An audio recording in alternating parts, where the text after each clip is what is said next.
한 주간 장마가 또 이제 왔다 갔다 한다고 하죠. 그래서 조심해서 다니시고 건강에 유의하세요. 그리고 언제나 그 건강함을 충만함을 누리시는 성도님들 되시길 바랍니다. 네, 오늘 말씀에 제가 다시 한번 따라해 보실까요? 불붙는 마음. 오늘 제가 저와 성도님들이 살펴본 이 오늘 말씀은 너무나도 잘 아는 말씀입니다. 그러니까 교회 학교를 다니면 솔로몬이 얼마나 똑똑했는지를 알려주는 그 이야기가 있는 장면 중에 하나가 이거예요. 솔로몬이 이 지혜를 사용해서 판결을 내는데 어떤 사건이었냐면 이겁니다. 두 여인이 함께 살았습니다. 그리고 두 여인에게는 몇 명인지 모르겠지만 적어도 각각 한 명의 자녀들이 있었습니다. 그리고 이 자녀들은 아마도 젖먹이였던 것 같아요. 젖먹이였던 것 같고 이 두 여인이 같이 살았습니다. 저희가 여기서 알 수 있는 것은 무엇이냐면 이 두 여인이 같이 살 환경이었다라는 것은 과부였을 수도 있었겠지만 성경은 이제 창기였다라고 이야기를 하고 있어요.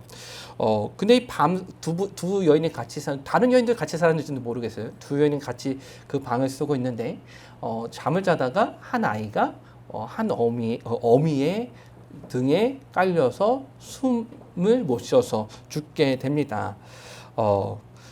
숨이 멎게 된 거예요. 그런데 이 사건이 있고 난 뒤에 이 죽은 아이의 어머니가 이 살은 아이가 내 아이다라고 이야기를 하는 거고 그 친엄마는 이 아이가 정말 내 아이다라고 이렇게 이야기를 하는 것이죠.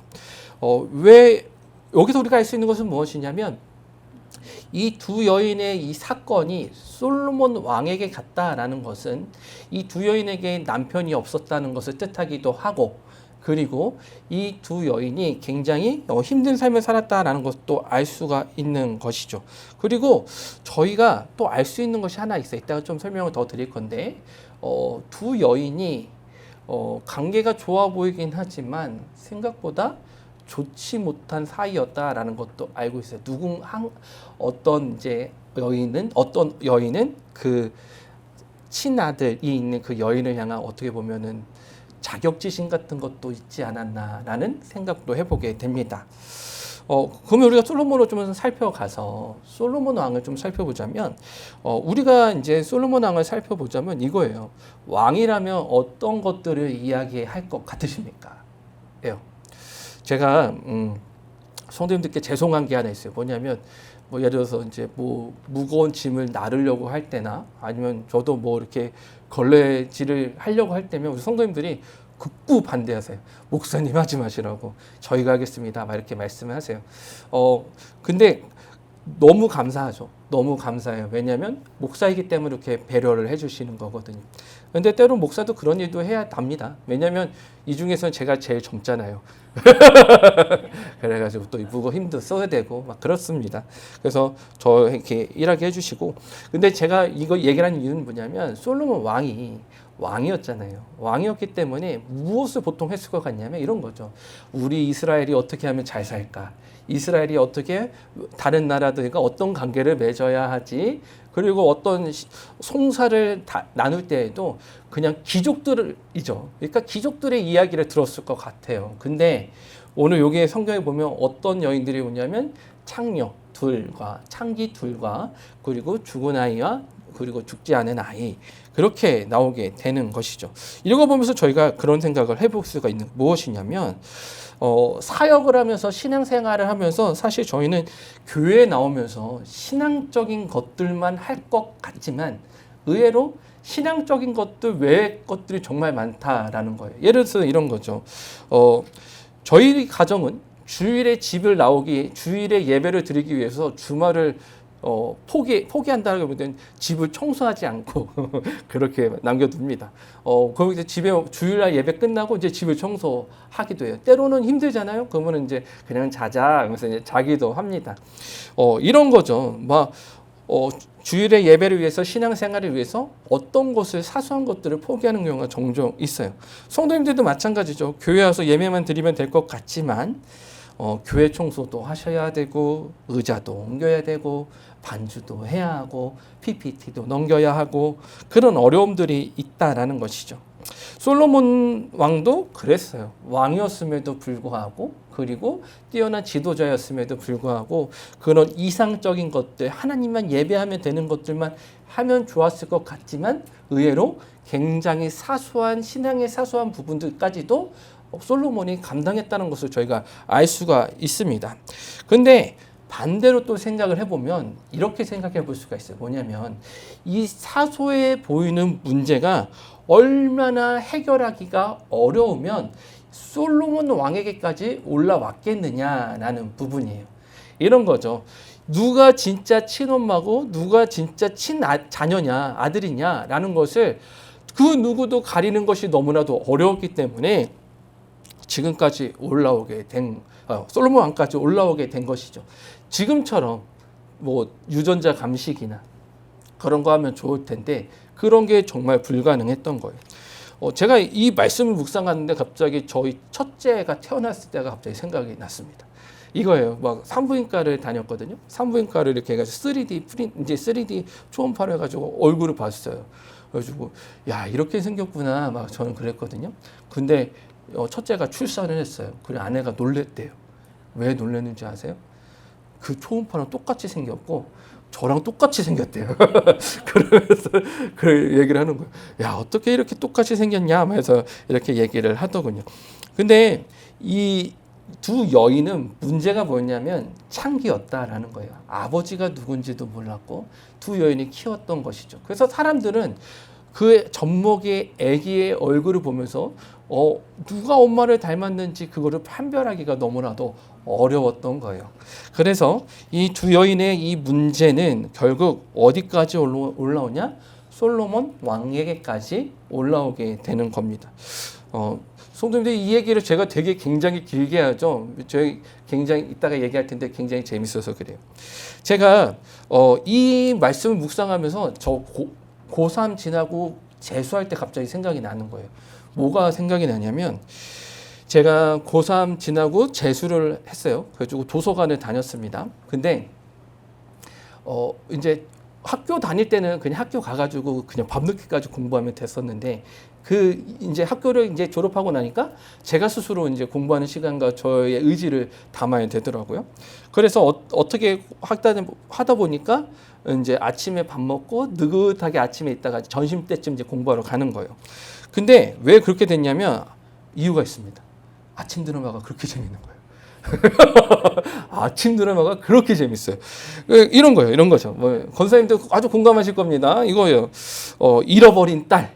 뭐 잃어버린 아들, 뭐 이제 아니면 이런 거죠. 은인의 자녀, 은인이 있었는데 그 자녀를 어쩔 수 없이 잃어버리게 되는 거예요. 그런데 살아가다 보니까 뭐 아들이나 딸이 누군가를 만났는데 알고 보니까 그 은인의 딸이나 자녀였던 것이죠. 이런 거죠. 결국 이제 버림받은 아이는 자신의 비밀을 모른 채 진짜 치열하게 살아갑니다. 열심히 살아가요.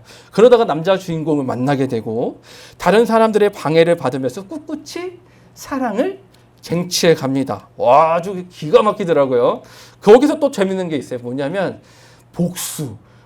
복수가 너무 재밌는 거예요. 이런 거예요. 그러니까 나를 그렇게 힘들게 했던 그 사람들을 복수하려고 하진 않지만 그렇게 열심히 살아가고 사랑하는 마음을 갖다 보니까 열심히 살아가다 보니까 그 사람들을 이렇게 뭐라고 할까 복수 아닌 복수가 되는 그런 것들을 보게 되는 것이죠. 그리고 또 기가 막힌 게 하나 있어요. 뭐냐면 KBS, SBS, MBC가 드라마를 다 시간대를 다르게 하는 거예요. 이런 거예요. 드라마를 보다가 끝나면 다른 데서 시작이 돼. 그리고 이 다른 데가 끝나면 또 다른 데서 시작해. 야, 이거 기가 막히더라고요. 굉장하죠. 저 아침 드라마 좀 잘 본 것 같죠. 제가 왜 이야기를 하냐면 이 장면이 좀 그런 장면 같아요. 왜냐하면 이 참 아침 드라마 못지않게 재밌는 장면이 여기 나오기 때문에 그렇습니다. 뭐냐면 이런 장면들이 나오죠. 여자 주인공은 너무 시기해가지고 수많은 사람들이 시비를 걸고 태클을 걸어요. 그런 장면들이 나오거든요. 근데 오늘 장면에서도 그런 아침 드라마에서 자주 나오는 그 이야기가 하나 나옵니다. 뭐냐면 친자 확인이에요. 누가 친엄마고 누가 친아들이냐라는 것과 그리고 이것을 찾아내는 것인데 근데 놀랍게도 성도님들 그거 아세요? 뭐냐면 이 친자를 가려내기 위해서 누가 소송을 했는지 아십니까? 누가 소송했냐면 17절에 나와 있어요. 17절 말씀 한번 읽어보도록 하겠습니다. 읽겠습니다. 시작. 한 여자는 말하되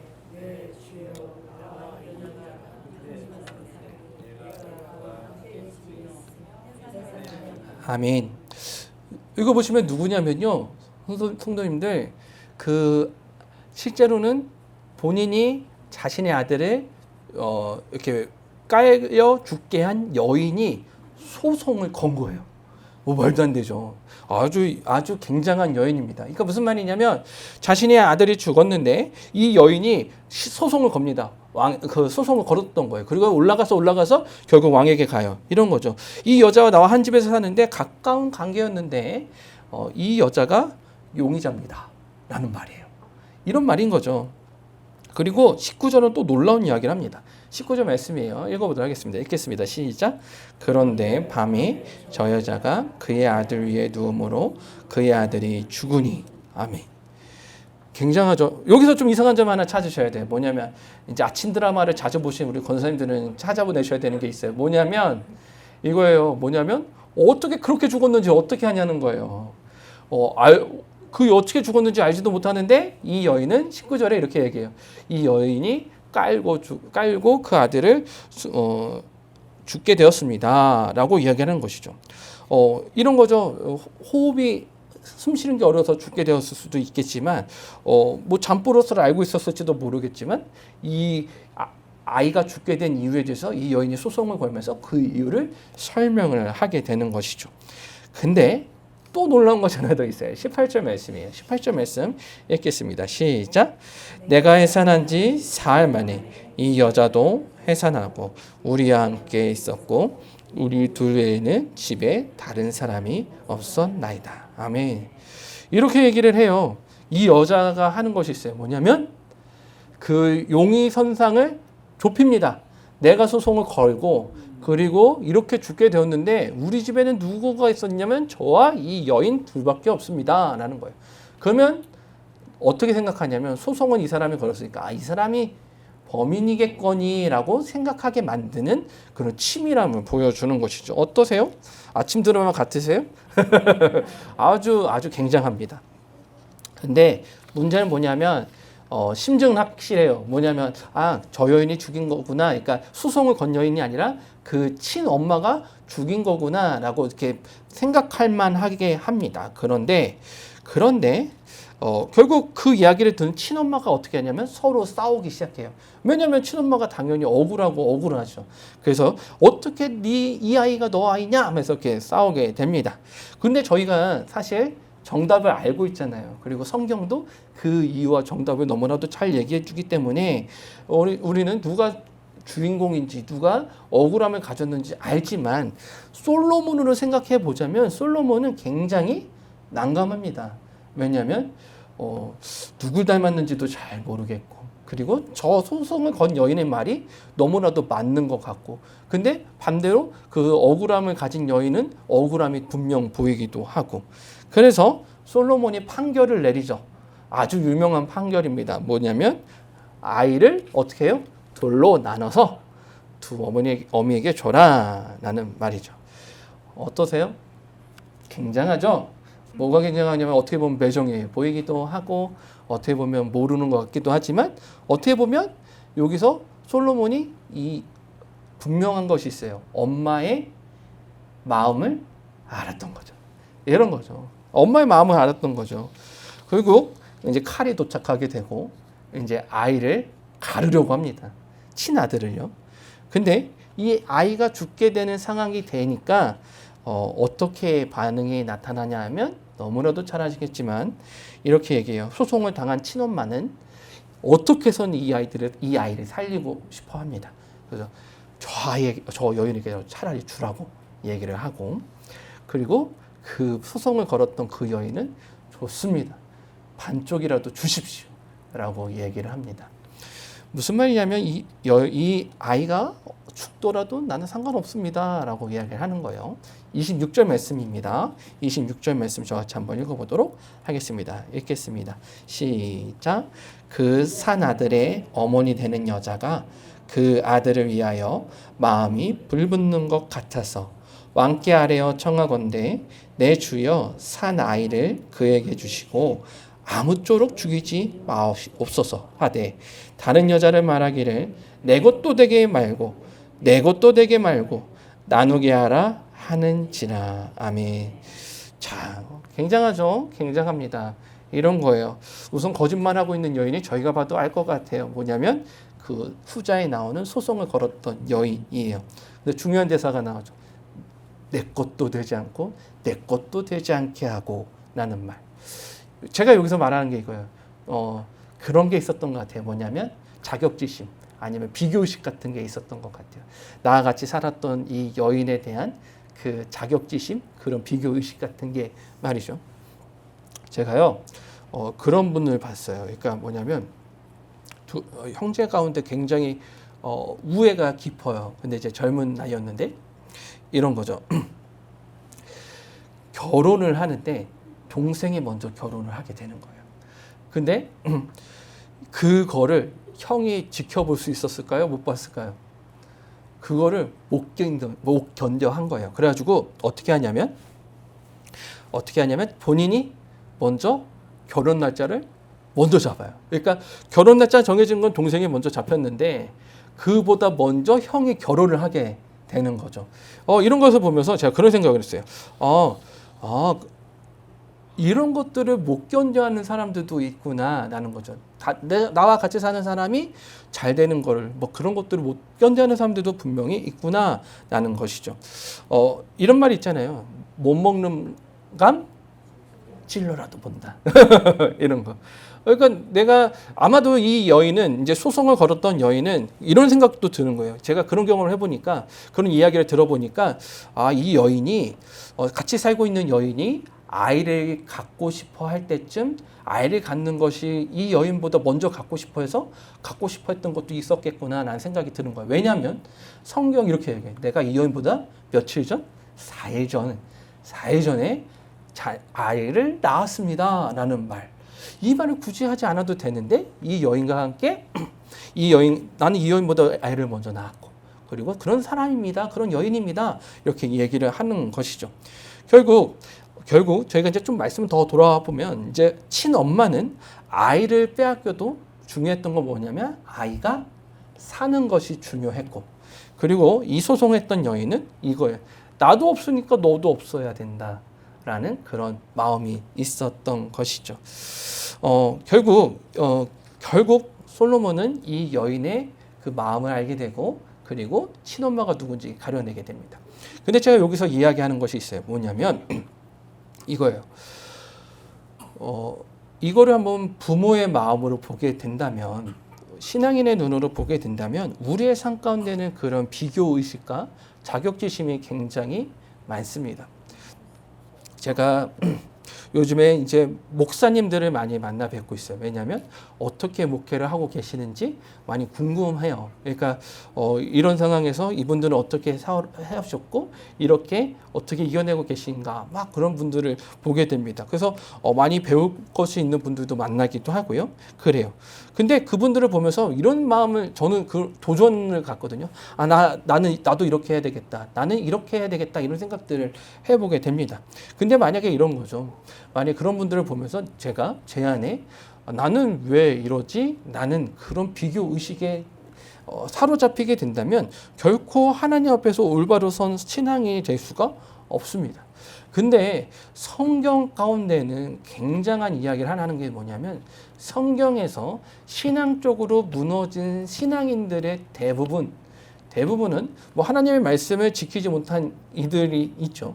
근데 그 외에도 많은 이유 중에 하나가 뭐냐면 굉장히 큰 이유 중에 하나가 뭐냐면 비교의식에 사로잡힌 신앙인들도 꽤나 많았다라는 것입니다. 이런 거죠. 저희가 너무 잘 아는 사울 왕 같은 경우에도 다윗과 비교가 되잖아요. 사울은 천천히요, 다윗은 만만. 이 말에 대해서 너무나도 힘들어해요. 그리고 그때부터 다윗을 죽이려고 합니다. 그리고 성경에 보면 아사엘이라는 장군이 나옵니다. 근데 이 아사엘이라는 이 사람은 아브넬이라는 그 장군을 죽이고자 해요. 계속 죽이려고 합니다. 왜냐하면 아사엘의 형이 누구였냐면 다윗의 아주 충직한 장수 요압이라는 장수였거든요. 그러니까 뭐냐면 요압이라는 형에게 뒤지지 않기 위해서 자신이 좀 어떤 공을 쌓고 싶어 하는 거예요. 그래서 나도 잘할 수 있다라고 하지만 결국 어떻게 됐냐? 질투하는 마음 때문에 그 잘 되고자 하는 마음 때문에 먼저 죽게 되기도 합니다. 그리고 예수님의 제자들도 마찬가지입니다. 예수님의 제자들도 그런 마음을 가졌어요. 이런 거죠. 마태복음에 보면 이런 얘기, 누가 크냐? 누가 크냐? 누가 제일 가는 제자냐? 라는 걸로 성경에 보면 이렇게 싸움이 일어났다라고 할 정도입니다. 무슨 말이냐면 내가 더 큰 사람이야. 내가 잘 나가는 사람이야. 내가 믿음이 좋은 사람이야. 내가 이것들을 잘해. 라는 것들을 원했다라는 것이죠. 수많은 사람들이 그렇게 이야기를 한 것입니다. 그런데 26절 말씀을 저와 같이 한번 읽어보도록 할게요. 26절 말씀입니다. 읽겠습니다. 시작. 그 산 아들의 어머니 되는 여자가 그 아들을 위하여 마음이 불붙는 것 같아서 왕께 아뢰어 청하건대 내 주여 산 아이를 그에게 주시고 아무쪼록 죽이지 마옵소서 하되 다른 여자는 말하기를 내 것도 되게 말고 내 것도 되게 말고 나누게 하라 하는지라. 아멘.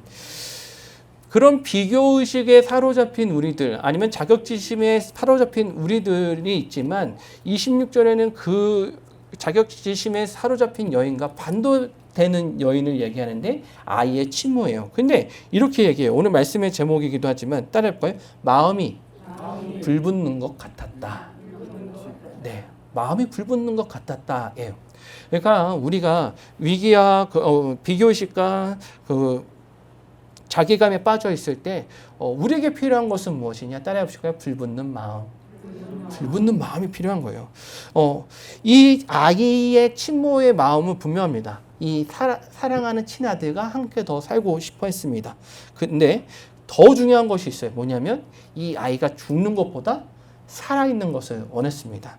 그래서 이 아이를 그 여인에게 넘겨주고자 했던 것이죠. 이것을 이야기하면서 이렇게 마음이 불붙는 것 같았다라는 것이죠. 즉 이것이 어떤 마음이냐 따라해 보실까요? 부모의 마음. 부모의 마음이에요. 이게 부모의 마음이죠. 내가 억울하고 힘들어도 내가 이 아이가 살아내고자 살기 원하는 그 마음이 이 여인 가운데 있었던 것입니다. 근데 성도님들 그거 아세요? 이 불붙는 마음에 대해서 이야기하는 사람들이 굉장히 많아요. 또 보면 이거야. 다윗에게도 불붙는 마음이 있었어요. 뭐냐면 자신의 아들 압살롬이 죽는 것을 보면서 애통해하면서 그 아들이 그 아들을 잃은 것에 대해서 막 금식하고 피폐해져서 정말 정상적인 생활하지 못할 정도의 그 아픔을 가진 아버지의 모습을 보여주기도 하거든요. 근데 성경엔 또 그런 이야기가 나옵니다. 뭐냐면 불붙는 마음을 가져서 또 그 자격지심과 비교의식을 이겨낸 사람의 이야기가 나오기도 해요. 누구냐면 예레미야입니다. 예레미야에게는 어떤 마음이 불붙는 마음이 들어오게 되는 거예요. 왜냐면 이거죠. 하나님의 말씀을 선포하지 않고서는 내가 감당할 수가 없는 거예요. 그 말씀을 선포하지 않고서는 내가 살아갈 수가 없는 것이죠. 그래서 사람들이 비난합니다. 왜 너는 그 쓸데없는 말을 해가지고 사람들의 마음을 힘들게 하냐라고 해도 예레미야는 그래서 상처가 받아서 내가 입술을 닫겠습니다라고 얘기하지만 도저히 닫을 수가 없어서 다시 또 말씀을 선포하는 삶을 살아가게 돼요. 이것이 불붙는 마음이 가진 성도의 모습인 것이죠. 그 말씀을 들고 다시 거리로 나갈 수밖에 없었던 것입니다.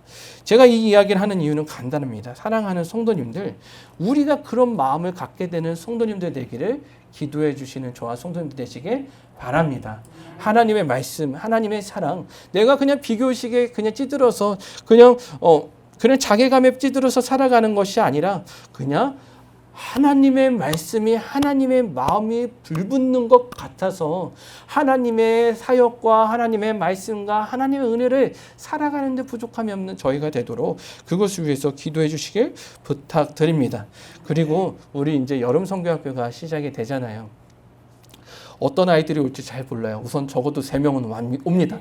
3명은 오는데 저희 아이들이라서 부탁을 드리기도 죄송하긴 하지만 이렇게 기도해 주셨으면 좋겠어요. 뭐냐면 성경학교를 통해서 아이들의 마음 가운데 불붙는 마음이 심겨지기를, 그리고 그 마음이 심겨져서 또한 그 불붙는 마음으로 이 땅 가운데 살아가는 자녀들 되기를, 그리고 우리 이제 청년들과 또 우리 이제 종교인 수련회 할 때도 마찬가지. 불붙는 마음이 우리 가운데 임하여 줘서 하나님의 말씀을 살아내는데 부족함이 없는 저희가 되게 해달라고 그것을 위해서 기도해 주시길 부탁드리겠습니다. 기도하겠습니다.